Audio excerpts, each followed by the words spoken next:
Link ক্যানেলের বাঁধ ভেঙে ক্যানেলের জলে বন্যা পরিস্থিতি জটিয়াকালী এলাকায়।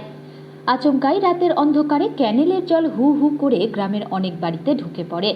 কিছুক্ষণের জন্য বন্যা পরিস্থিতি সৃষ্টি হয় ফুলবাড়ি সংলগ্ন জটিয়াকালী ছাট প্রধান পাড়া এলাকায়। সোমবার সন্ধ্যা নাগাদ এই ঘটনায় রীতিমতো চাঞ্চল্যের সৃষ্টি হয়।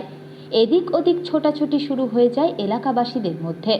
স্থানীয় সূত্রে জানা গেছে, হঠাৎ একটি বিকট শব্দ শোনা যায়।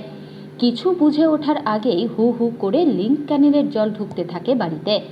ভয়ে বাসিন্দারা ছোটাছুটি শুরু করতে থাকেন। কি করবেন বুঝে উঠতে পারছিলেন না। ঘরের জিনিস বাঁচাতেই তখন ব্যস্ত হয়ে পড়েন সকলে। দেখা যায় বাড়ির উঠোন দিয়ে নদীর মতো জল বয়ে যাচ্ছে। মুহূর্তের মধ্যে জলে ভরে যায় রাস্তাঘাট ও বাড়ির উঠোন। খবর পেয়ে স্থানীয় পঞ্চায়েত সদস্য ছুটে আসেন ওই এলাকায়। ৬টার সময় এইখান থেকে কেলানে পুরো জল ছাড়া হয়েছে, পুরো ভর্তি করে। জল ছাড়ানোর পরে ওইদিকে বলে গেট জাম হয়ে গেছে, আমরা তো জানি না। কিন্তু জল এখানে আসার পরে একদম পুরো ভাঙে টেঙে আমরা বস্তা দিয়ে বাঁধার চেষ্টা করছি, কিন্তু তাও হয়নি। ৩ ঘন্টা নাগাদ পানি চলতেই আছে। এটা ৬টার সময় হয়েছে। হ্যাঁ, কালকে সন্ধ্যায় পুরো ভর্তি ছিল কেলান। আমরা তো বাঁধার অনেক চেষ্টা করছি, কিন্তু হয় নাই। আস্তে আস্তে ভাঙতে ভাঙতে এদিকে মানে জল যাওয়ার রাস্তাটা ছিল বলে তার জন্য, না বাড়িতে তো এমনি জল ঢুকে গেছিল। পুরো বাড়িতে উঠানে জল। এখানে যে কটা বাড়ি আছে প্রত্যেকটা বাড়িতে জল। ওই পাশে কুয়া আছে, কুয়াটা শুধু ভর্তি হয়ে গেছে। কুয়ার জল ওরা খায়।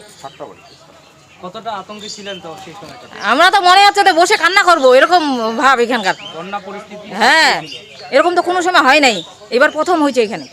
কতক্ষণ ধরে ছিল এই পরিস্থিতি? এটা 3 ঘন্টা অবধি ছিল, পুরো জল যাচ্ছিল। আপনার নাম? আমার নাম করিমন বেগম। তা আমরা চাই কেলান আমাদের ভালো করুক, এটা উন্নত হোক। আমাদের এখানে সব খাতগুলা যেগুলা হয়েছে এগুলা মাটি দিয়ে মুদাও ওরা বেড মিশালি ফেলাও এখানে, আমরা এটাই চাই। এরকম ঘটনা কি আগে হয়েছিল? না, এরকম ঘটনা আগে হয় নাই কখনো। কখন হয়েছিল ঘটনাটা? কালকে 6টার দিকে। এটা 5:30 6টার দিকে হয়েছে, কিন্তু রাতের 8টা অবধি জল ছিল এখানে। এই যে এটা যদি রাতের বেলা ঘটনাটা হতো তাহলে কতটা কি হতো? যদি রাতের বেলা ঘটনাটা হতো তাহলে তো মনে হয় আমরা সব মনে হয় ঘুমার রিসাতে বোধহয় ভেসে উঠতাম নাকি, সেটাই ভাবতেছি। এত জল ছিল। এটা দিনের বেলা যে মানুষ এখানে চলাচল করে ওই জন্য জলটা দেখে, কিন্তু রাতের বেলা খাওয়া দাওয়ার পরে 10-9টার পরে তো বৃষ্টি আসতেছে, এখন সবাই ভিতরে থাকে। তারপরে যদি জল হয় তাহলে তো সারা রাত জল ভাসতেই থাকে এখানে। তাহলে হয়তো জল কি হতো, আমাদের ঘরের ভিতরে জল যেত। কিন্তু এটা ঠিক ভাগ্য ভালো ছিল যে 5টা 5:30 6টার দিকে দিনের বেলা হয়েছে, মানুষ দেখাশোনা হচ্ছে।